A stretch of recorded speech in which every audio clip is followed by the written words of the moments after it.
And I'm just going to Right. do a test again of this. Hello, what's your husband's name? Is it Steve? You know Stephen? what? You know what? Everybody says Steve when they can't remember his name is Scott. Go figure. That is like an international thing. We've seen it on TV shows. Wow. So, Yeah, well, you you know need to what? do some research on this. Natasha, can you research that? Yeah, you know what I was just going to say? I don't have to research it because if people are Oh. going to get my name wrong, they call me Vanessa reliably. Yeah. Vanessa. I turn into Cindy. Really? Wow. That's interesting. But not Cindy as often and as Vanessa, Scott. it's so nice to talk to you. Yeah. I'm Murray. Murray. Murray. The other one I get is Warwick. In loud places. See? You know, when I was young and we're dancing away, they go, "What's your name?" I go, "What, Murray?" And they go, "Warwick." And I'm like, well, "How do you get Warwick?" But I do have a theory that I could Oh. probably rely on, which is the psychology of language. And well, I have to say it's from my undergrad, so I have to like scratch back into my memory. But I believe that we sort of discretely store different sounds and categories in our brain. So I think that Vanessa is probably stored near Natasha, and similarly Steve and Scott and maybe Warwick and Murray are somewhere stored like together. So Cindy, Christine. I like it. Wow. Now, Potentially. You'll get a $1 million grant to just go record people, ask them to remember, show them pictures, and just say a name, and then you show them the picture again and ask them, do you remember this person's name that I just showed you? And then if they go, I'm not sure, it's like, well, just say the first name or two that come into your mind, because obviously he isn't probably not Veronica, or you would have really remembered it. And it's like, well, I think he said Steve, or whatever, and just mix it in and have, control groups. And I'm sure, there is money given for all sorts of research. Why do the caterpillars crawl up the tree instead of around it? It's like, this is. You're onto some amazing subjects, Cindy. You two are crisp and clear. It's morning. And I was melting here. And I'm like, I better turn on the air conditioning because it's gotten really stuffy in the house. And I was doing this as I thought I was going to get something done ahead of time. And it was, I sent an email and then it turns out it didn't go to that person. I was so glad because I was consoling them in a grieving moment. And my words were there were a few words where I was like, it looks like you don't even care. Like I just sat down and slapped out some words and sent it to them. So I was glad it didn't go to them. They were emailing from something that didn't work. So I sent it directly to them, made sure it was all nice. I'm like, turn on the air conditioning. You've got company coming, and it's you two.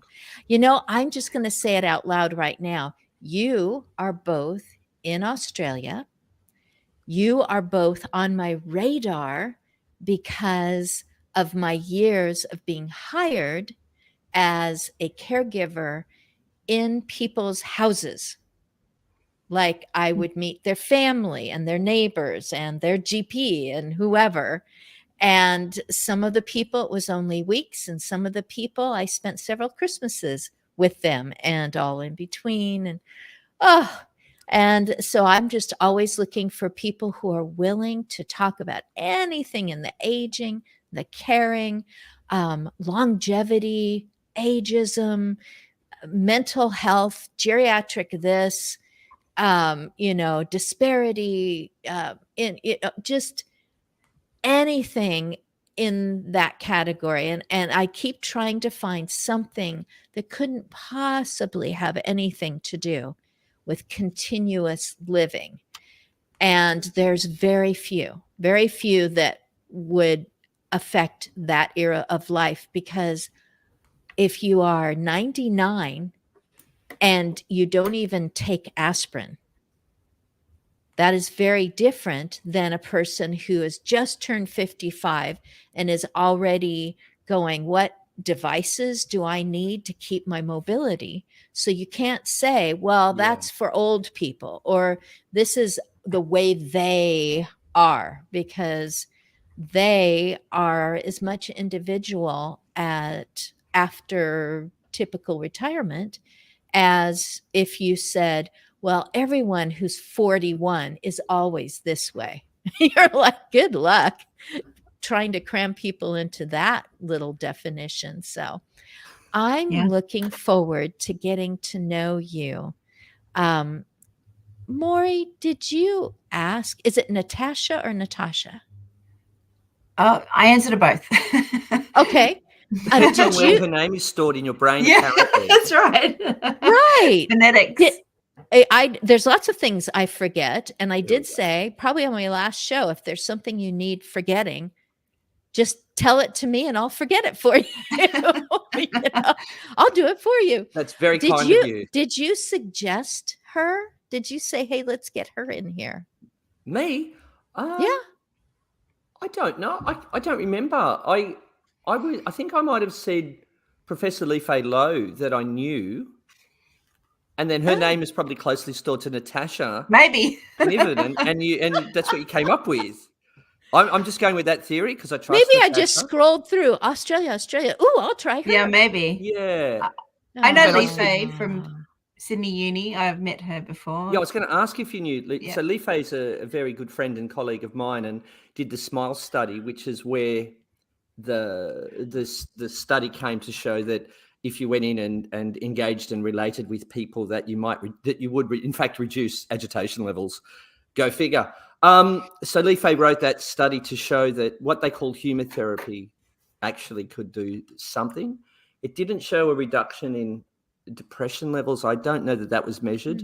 It was measured, but I don't know that there was anything of significance. But that work came out of the clown doctor's work. So it was a clown doctor, elder clown study.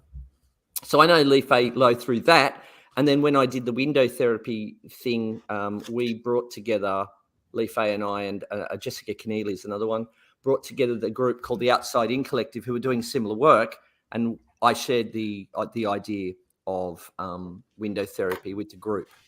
And so we were trying to bring the outside in during COVID, so bringing that world back into people.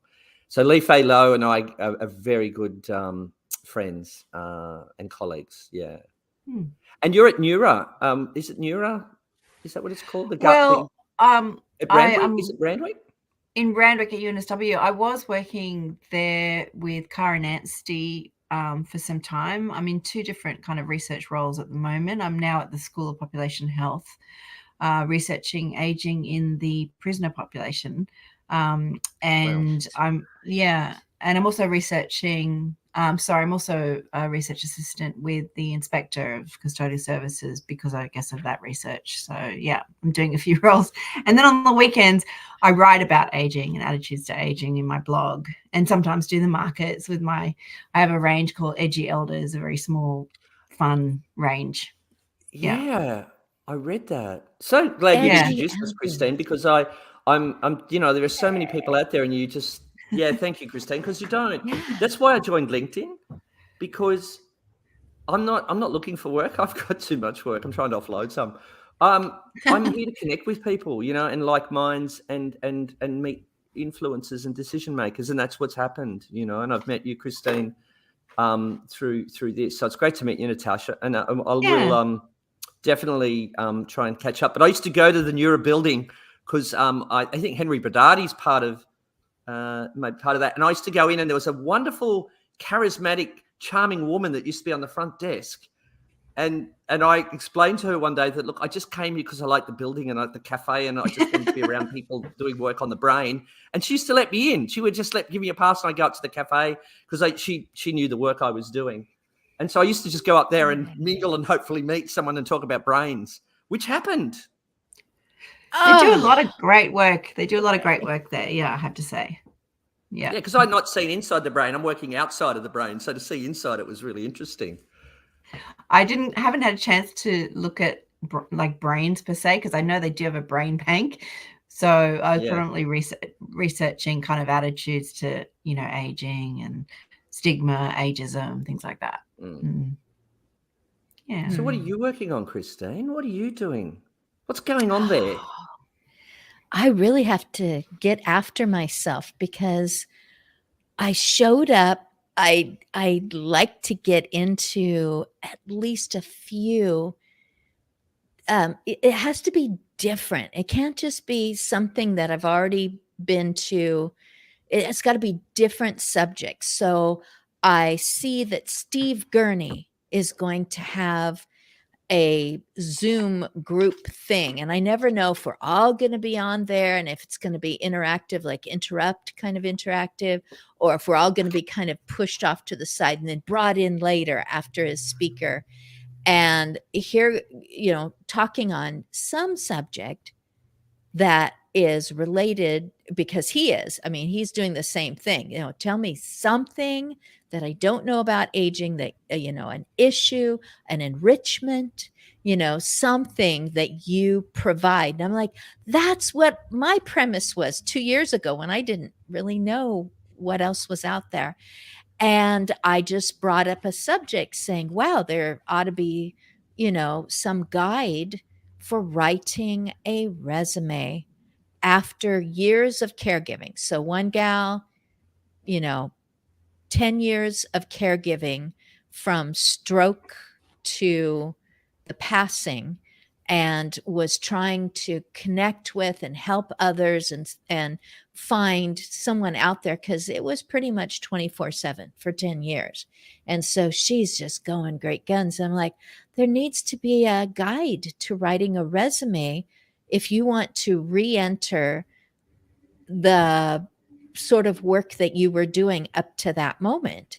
And he, but I'm over here just sticking it in the chat column. I'm not saying it out loud. And he's like, oh, we've got to get you on here to talk about that. And I'm like, no, I'm not the experts. What am I doing? I'm finding experts and asking them, hey, let's collaborate. Let's collaborate on a little thing. And he has allowed groups to come in and talk about a subject.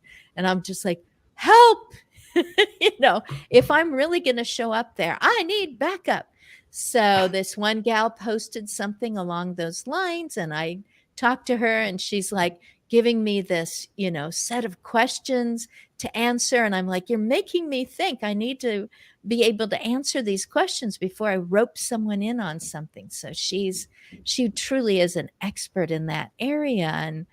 And I'm just going, I know that the work I did was valuable because these families were being charged money. And they didn't question that it was valuable because they were using my time, but I was also trained.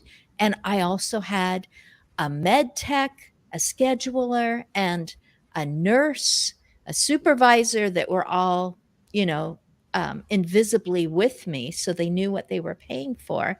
So why would someone think, well, all I did was take care of my mom until she passed, when you could say, I managed this. I was recognized as a support group leader.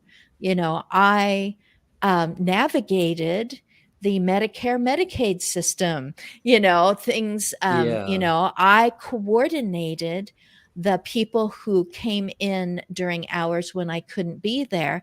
And here's a manager going, oh, I've been trying to teach these skills to people that I hired because they came in so highly recommended, but they really didn't have experience. This resume shows me, or CV, is it CV in Australia? Both, I think. Go by both. Yeah. This person already knows how to be diplomatic, how to listen, how to explain things well. Oh my goodness, I might have to make them, my personal assistant or vice president of the whatever section, because they've already got it together, and also to give that person who's been a caregiver the opportunity to go, I kind of lost myself in all this because it was very emotional.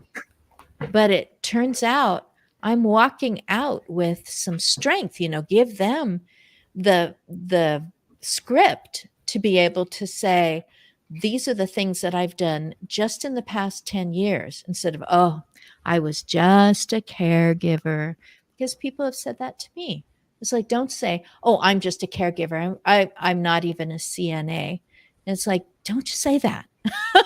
You've walked in and kept people not only alive, but kicking, having fun, feeling like, woo, I can't wait till you come back again, and instead of feeling like, oh, here comes the invader again, just that. So what have I been doing? Okay, I'll just show these right now.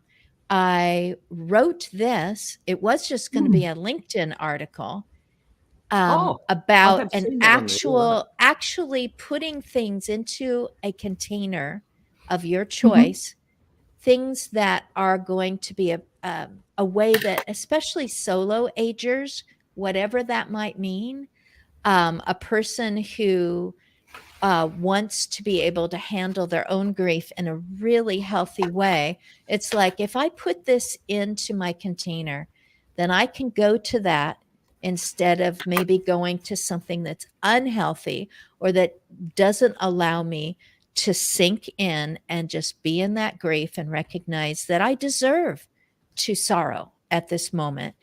But this is something that's good for me, even if it's a gift certificate to go somewhere.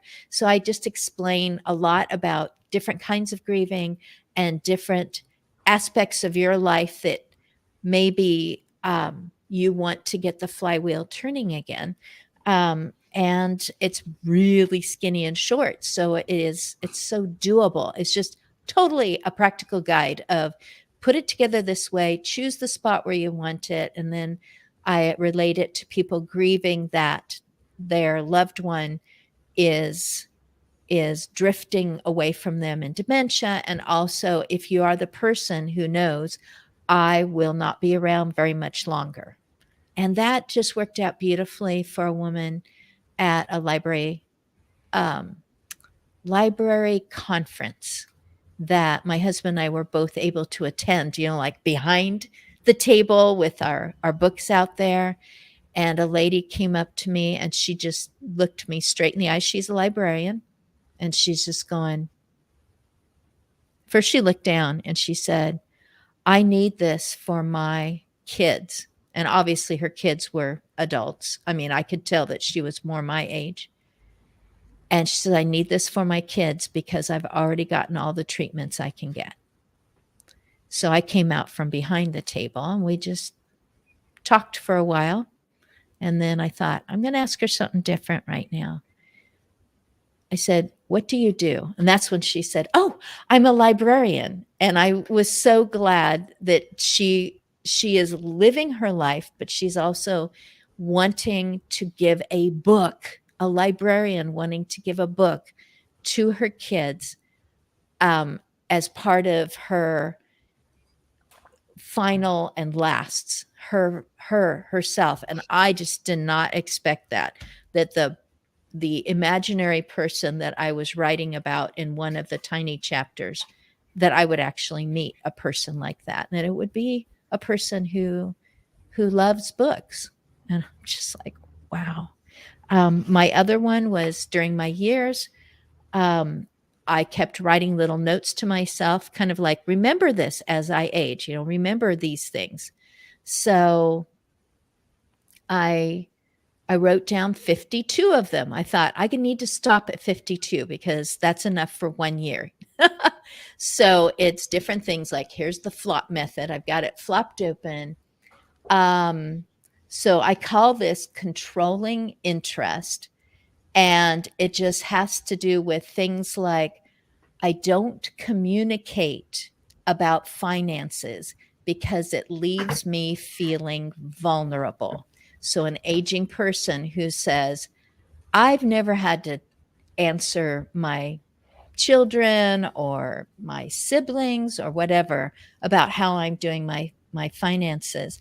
I don't want to, but I know at this point I might not be available to make decisions on my own.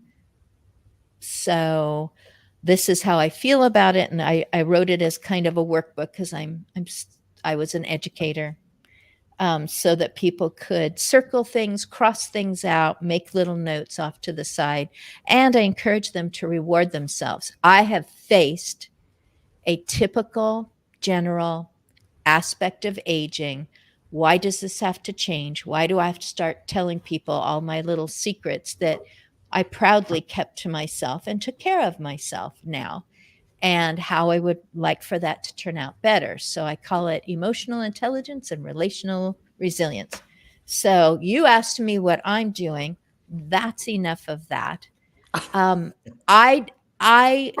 husband has those in on the screen, but because this is a recording and it will be live, simulated live on July 10th, you will both be asleep, or at least you better be, because it's going to be like 3 or 4 in the morning.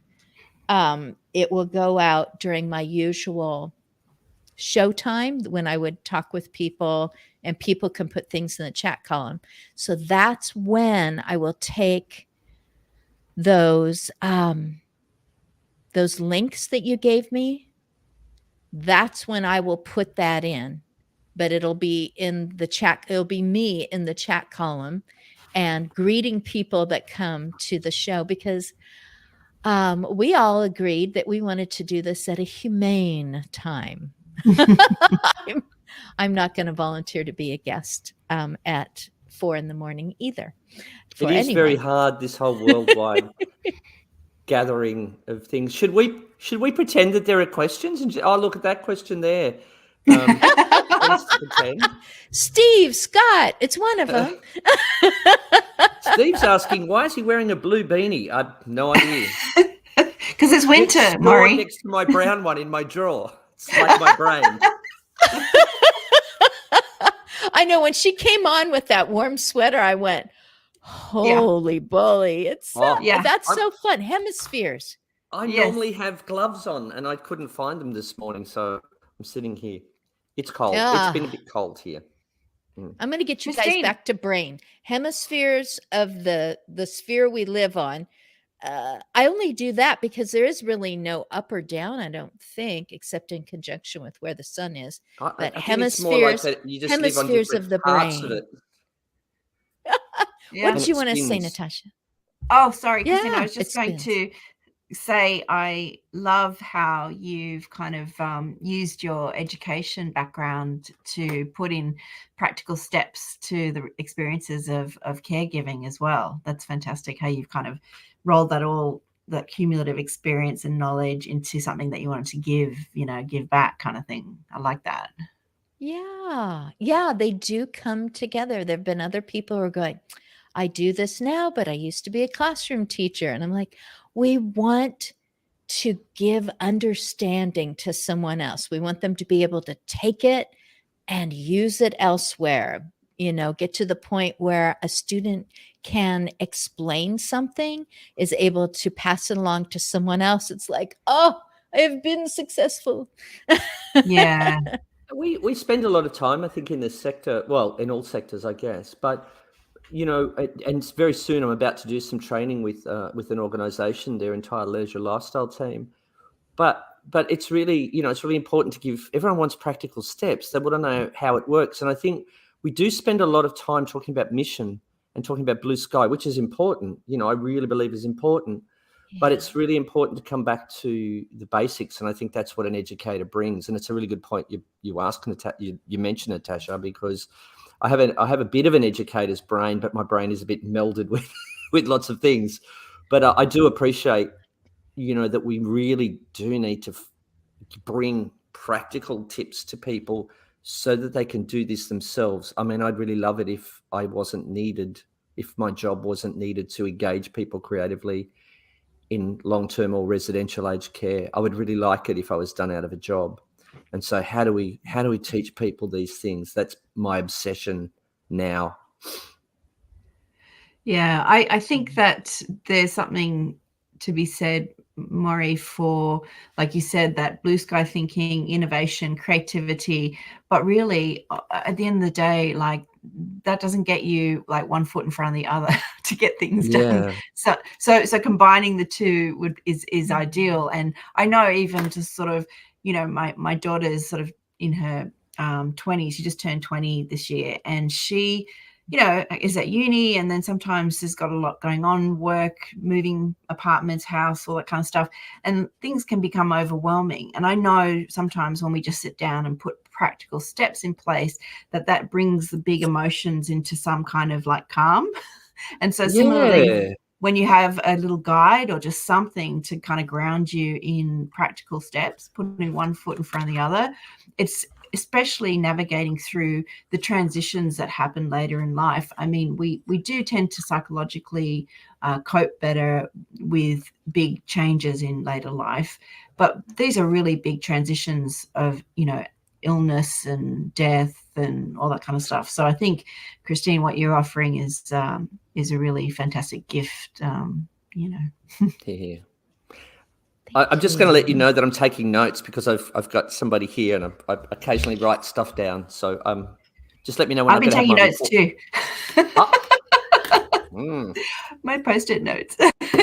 Oh, very good. Yeah, I'm just like, I have to watch the replay again. I'm going to catch so much more. I'm going to think that you said you were talking about that when you said this, and then I'll go back and, oh no, it's just worth it to go through something again with someone. I just have like a immediate question. Maury, you said something about open the doors. What? Yes, I did. My imagination went, is it about this? And then there was 2030 was also part of that. Is that right? Correct. I did not Google it. So good. Do you know what that's about, Natasha? I sure do. I got asked by some very beautiful and wonderful people that I describe as heavy hitters in the aged care sector. And there's a whole string of them that you will find out. Nicole Smith, Dr. Rodney Gillick, Monique Pochran, Rhiannon Tui, Aaron Richardson, Josephine Tite in Canada, Elisa Owen Rogers in New Zealand, and Sonal, I'm just remembering everybody, Sagar. And we came together because we feel that we know what needs to happen in aged care and dementia care. We know what we need to do, and it's not happening. And people are dying at the latter part of their lives, lonely and in grief and sad. And that's not okay. And despite best intentions of the sector, we're not getting any closer. And I think that the institutional model has a lot to answer for. And I think we know that, I'm walking it's my tightrope to walk when I say this, because I work for institutionalized care organizations, but the institutionalized model is not working. And so Open the Doors came about because it's not so much about, there's a beautiful quote here. The secret of change is to focus all of your energy, not on fighting the old, but building the new. So this is not about throwing rocks at institutionalized care. It's about saying, have we considered redoing this properly? So by 2030, we're saying, look, this is enough. Government's not driving this. The sector's not driving what needs to happen. By 2030, we want to see change, and we're going to figure out how we can contribute to that change. So it's a movement. It's a movement of passion, and it's a movement of respect and wanting dignity for our elders. And I use the term elders, and we're talking about terminology recently, and there is no term that encompasses everyone, because there are elders who feel they're not elder, they got young onset dementia, but and then there's people that have Parkinson's that don't have dementia. There are many that have Parkinson's without dementia that don't relate to people talking about dementia care. So it's meant to be all inclusive, and we're struggling with these terms. And I just mention that because I use the term elder when I speak about people I work with, because they may have stroke or motor neuron disease or complex care needs. So to answer your question, Christine, we want to see change by 2030, and we're just going to make it happen. And we're bringing together, it's part revolution, part resource, is how Nicole described it. So, for example, Nicole and Rodney down in Community Homes Australia had a gentleman who wanted to take a chainsaw. He lives with young onset dementia, and he wanted a chainsaw to cut a tree down that was over the driveway. And so they went, okay, how do we manage that? Instead of just going, no, that's too risky, they figured out how they would manage that risk. And he did it. with assistance, with the gardener, with other people. He wasn't just given a chainsaw, but they managed it with everyone involved successfully. And the feeling of purpose, which is what we're talking about, our people living in aged care are referred to often as consumers, which is a terrible word, because you're like my good GP, Dr. Ken that cares, says, they're not people, they're not just empty vessels to pour care into. So if we consume, we're no longer participating. And if we're not participating, there is no purpose. And if there is no purpose in life, then there isn't a life. Anyway, that's what Open the Doors is setting about to do, not throwing rocks, bringing everyone together, looking at good work and creating a hub of like minds, of change makers and shape shifters. And I think my time is up on the soapbox. That sounds really exciting, Maury. It's so exciting. I am tired, wired and inspired. I took 2 weeks off, and poor Dr. Ken here, my flatmate, is looking at me going, you've got to take care of yourself. But I am so charged at this movement.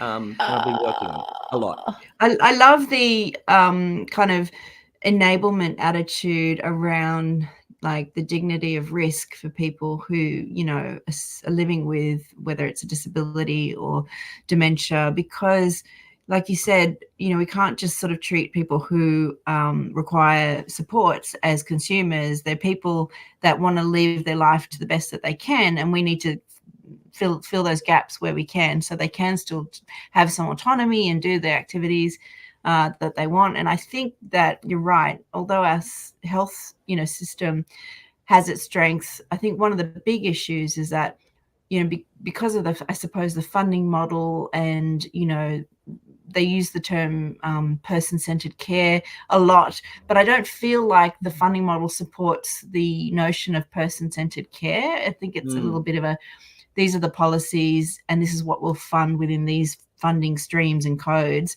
And it's a little bit like, okay, we've done that and now it's set and forget. They're not thinking about the sort of individualized needs necessarily. You know, I mean, I know overall, I think Australia has quite a good, you know, health system, but I think when it comes to older people and aging, I think we know from things like the Royal Commission that there's a lot left to be desired. And I think the work you're doing is really great. Thank you. Thank you. And it's important that I just add that, so with you know, with that risk that I just talked about, that will go onto the resource. There's a website coming and that will be shared. So it's also about sharing, not hiding IP from others. It's about what are we all doing out there and sharing it. And so that risk management that they used for that will be on that website. And we ask others to share their risk management so that people, Christine, you know, aren't going, like, we can't do this, you know, say, well, hang on, Nicole and Rodney did it down in Canberra. Let's have a look at how they did it. So there's a resource there. So it's just about pulling everyone together that's doing stuff that's valuable, that's meaningful, and giving them a platform, giving them a megaphone, you know, and to shout their message out. My role in all this is, obviously I have opinions, but we've got this chats with caring creatives, which I've sent you a link to. So I interview Rhiannon Tui and I, the wonderful Rhiannon Tui. She's incredible. She handles the grants for Community Homes Australia. She and I interview creatives about their work. They're working therapeutically in the aged care space, and we've just beginning that. So that's the clip that I supplied to you. It's our teaser, and now we've got the mammoth task of editing down these creative minds, you know, of 90 minutes of footage down to 15, because as you can tell, creatives like me, we talk in monologues. That's all right. That's what's going on. I'm a creative, and I can just you are creative. Fill space with my mouth. Tired, wired, inspired jumped out at me. I champion the person who listened, the individual who listened to another individual who said, if I had a chainsaw, I could take care of this problem. And responded with, let's see how we can manage that. True of any human being who says, I see my purpose in this, my abilities, I see an accomplishment that will benefit others. Of course, you need somebody to manage it. You know, the chainsaw has to have fuel in it. It's not up to you to go strike oil. There's someone that's helping you out all along the way. Yeah. We're almost never completely autonomous. I would like to hand to you the name James Lee. I know that he does think So tanks. is this our homework? Are you giving us homework? Yes. Look at us both. You're an writing educator. You're down. giving us okay, hang on, Next miss. week, when you come back to class, be on time. Time? None of this. I anything about couldn't time. find the classroom. And you know, different color beanie next time. James The Lee brown one. does think tanks. He has started, or he's in charge of, he can tell you, a place called Bella Groves. Oh, And I believe yes, I saw this. Keep talking, miss. okay. Think tanks. What you're talking about. Rodney Gillick was on this show, Aspects of Aging, a few weeks ago with Dr. Rose Jowdy. So Oh, we back and forthing in that. You're naming all these names. I don't know what they look like, but I feel like I can already see them because you've gotten together and you've said other people can sit and complain. We are picking up the tools and figuring out what ain't broke and how we can duct tape and, you know, put this together so that by 2030, you know, we've got a good date to aim for. This is different. And people go, there was another way. So I have visited Bella Groves.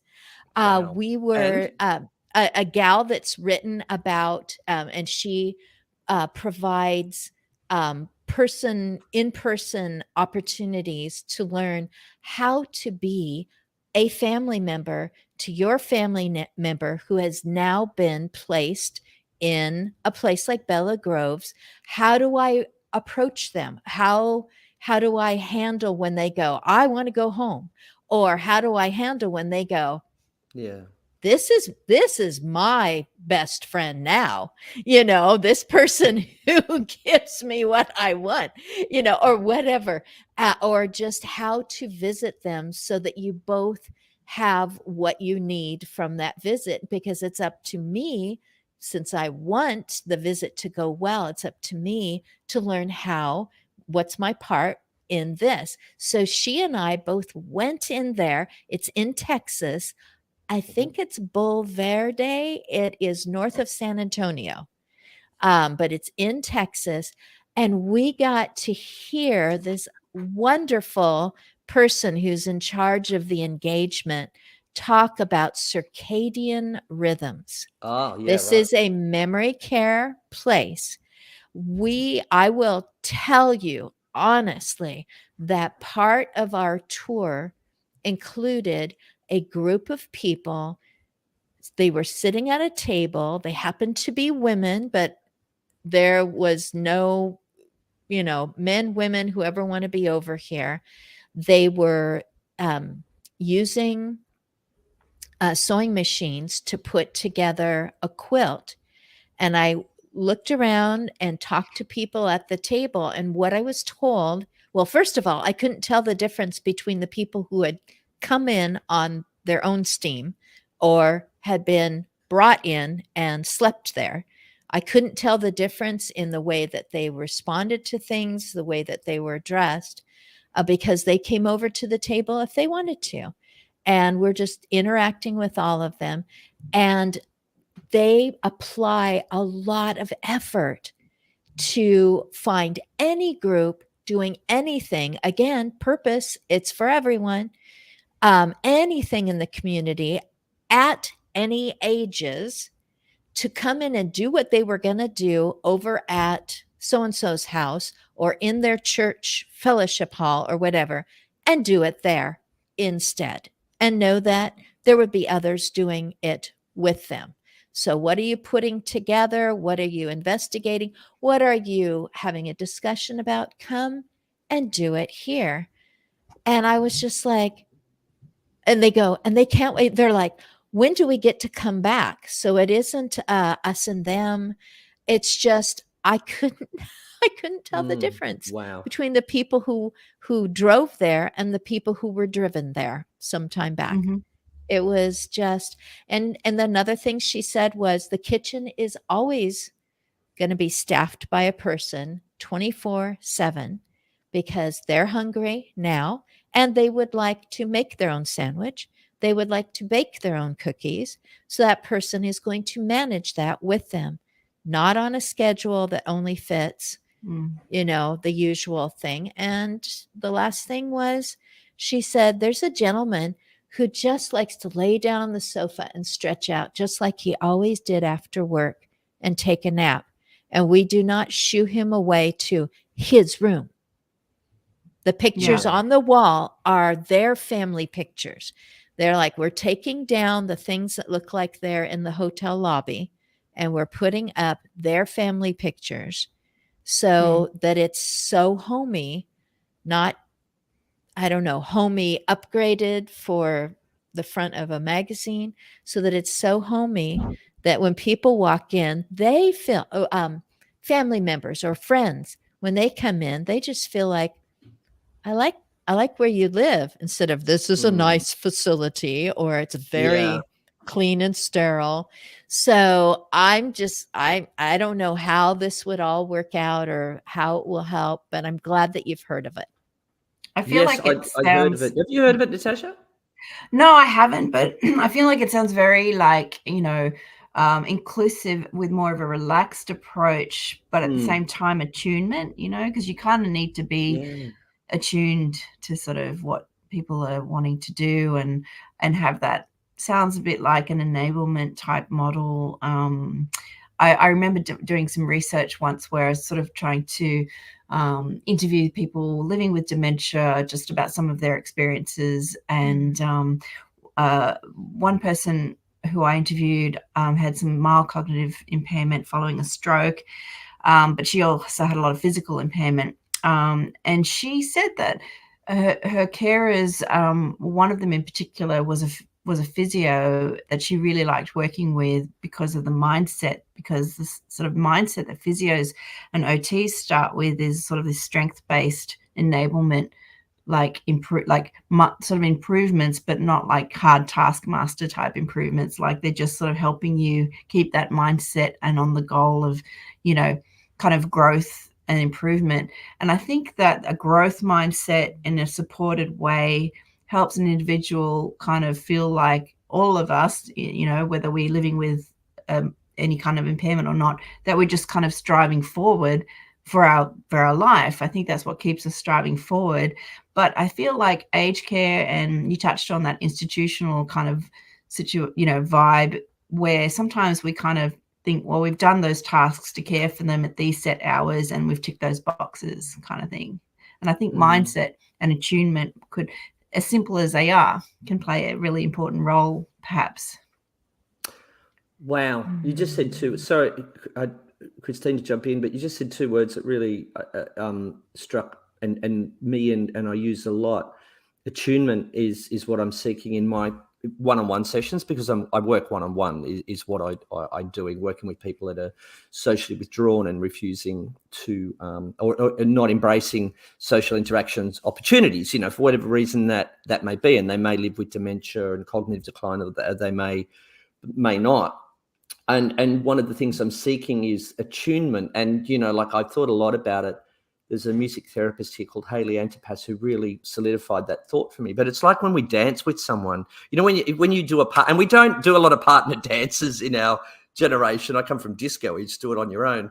But when you dance with someone, and it's really you're moving and you're in sync. That's attunement. It's a wonderful thing. And there's a clip I've supplied, Christine, I think with Laurel, that you may show, and you can see the attunement there, where it's not just the music, but she's reading social cues. She's finding words that she normally won't find. She's using phrases which she never uses, and she's alive. and she's in rhythm. She's changing the rhythm throughout the clip. You see different songs. That's attunement. But the other beautiful word you used too was growth. You know, there was an old buddy of mine that used to do this work, and he introduced me to the Eden alternatives, the domains of well-being. And one of them was growth. And I was trying to figure out, what does he mean growth, you know, in aged care? Like, what does that mean? And you just touched on that enablement, that we forget that growth in us as people is what keeps us alive and going. And we seem to have this attitude that that doesn't need to happen in older age. Yeah. And that's the moment when it really needs to happen. And that's the moment where, when it's taken away, there's no attunement, there's no purpose, there's no meaning. So anyway, that was my view on that. I talked a lot about that with one of the founders, Michael Page, who you should have on your program, Christine, if I'm allowed to say that. Michael Page. Michael Page, he's a nurse practitioner. He did some amazing work in opening the doors years ago in a memory support unit, where they opened the doors and they realized they weren't going to keep people living with dementia segregated, and they worked out how to do that, and he enabled the staff, and he's done some great work. So he's one of the founders of Open the Doors. But I love that you said those words, Natasha. They really... Oh. Yeah, well... Natasha, did you say... Oh, did you say OT, like occupational therapist? Yeah, sort of. I think occupational therapy, physiotherapy, you know, they do have that sort of mindset that they're always looking to help people with whether it's mobility or strength, and they start from a strength base in their approach. And so this woman who was a stroke survivor was just sharing that helped her the most because of the mindset. The mindset, yes. The medical mindset that comes up often, that there could be a medical person who thinks more in terms of, you're not going to have growth anymore. There is not going to be change. There won't be dynamics.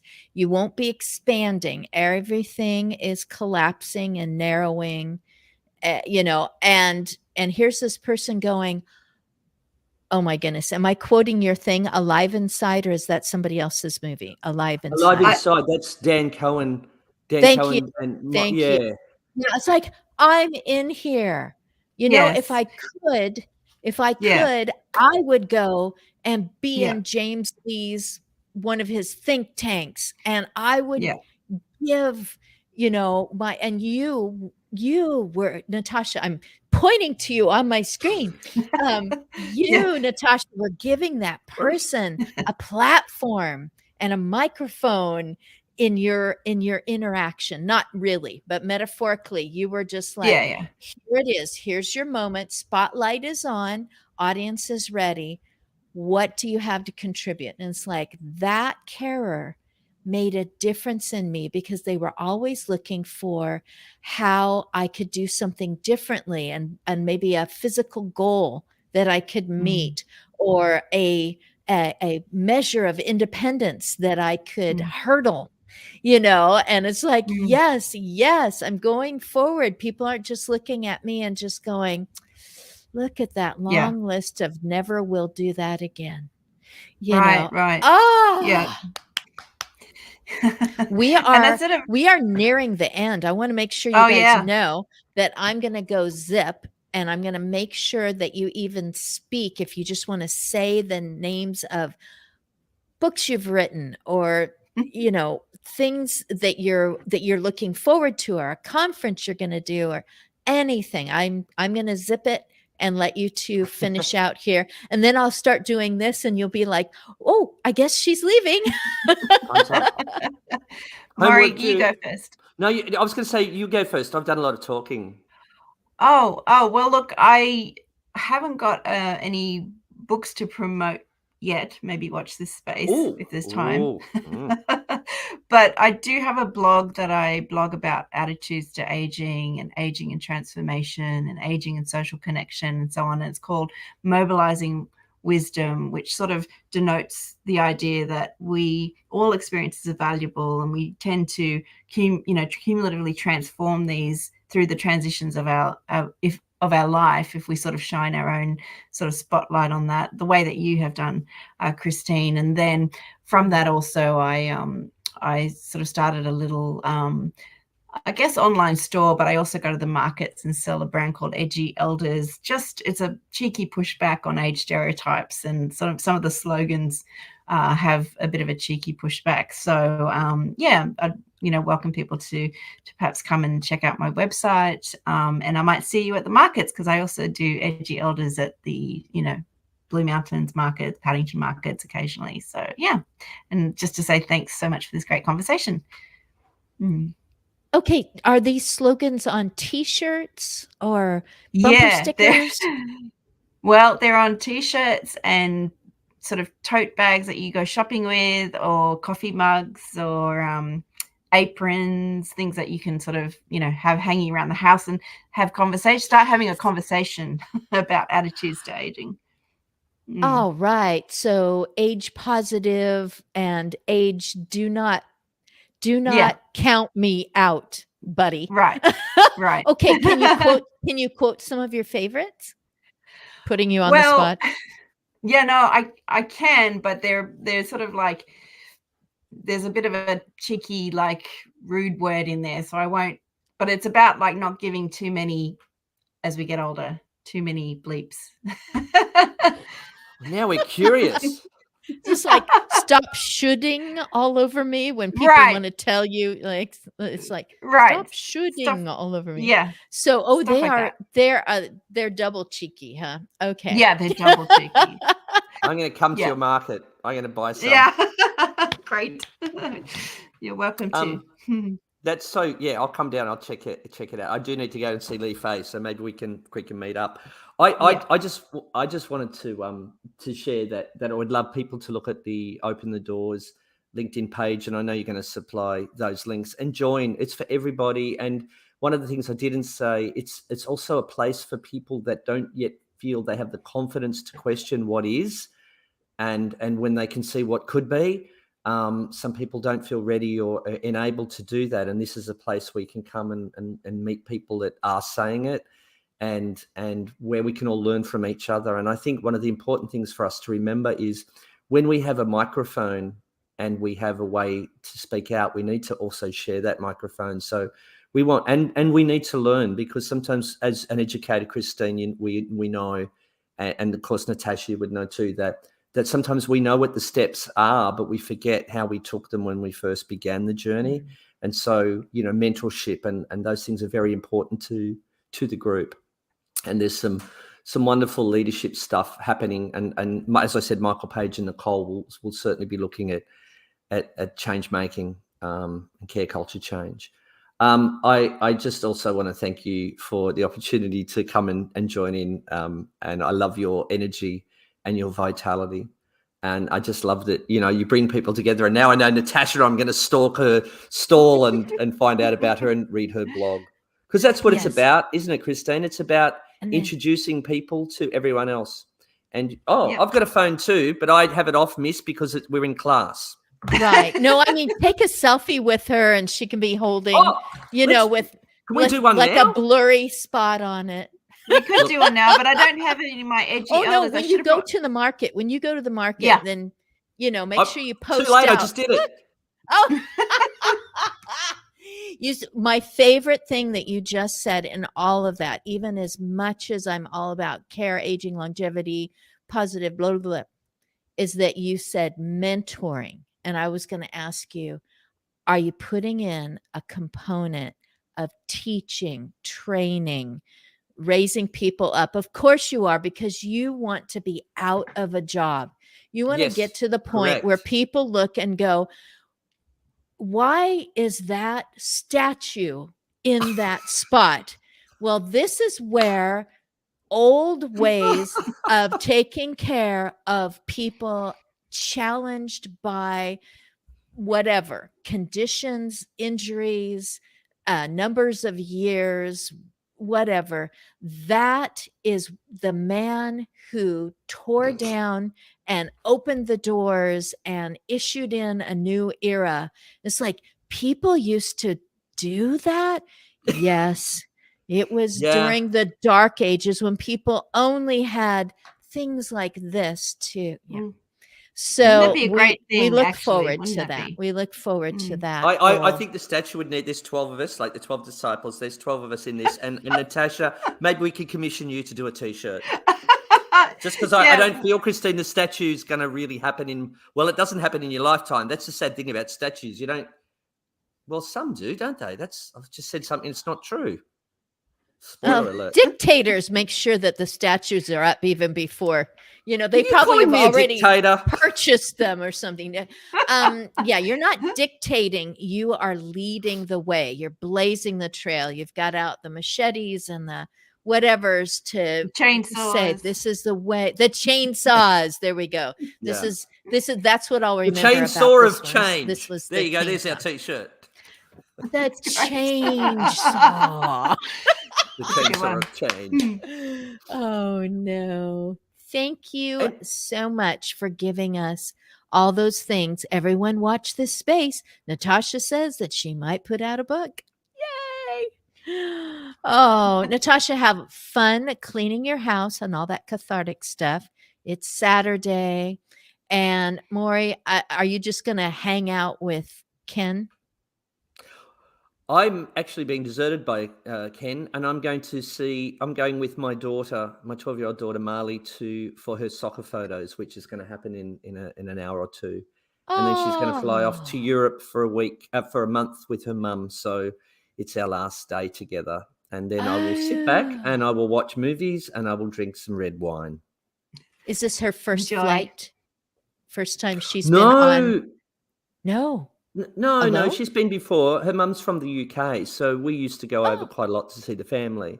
So, but this is the first flight without me being part of the team, so yeah, it's a big thing for all of us, I think. Okay, she'll call as soon as she gets there. She will, and I've told her that I can't wait to sit with her and hear about all the amazing things that she's experienced, not to focus on missing Dad, but to look at the world and take it all in. Wow. Okay, she'll look great in her soccer photos because she'll be able to see you and she'll be smiling. Yeah. I have really enjoyed getting together with you again, meeting Natasha for the first time, knowing that you two have now all these different connections to pursue. Go forth and be phenomenal like you always do. Thank you, folks. I love it. Thank you. Bye-bye.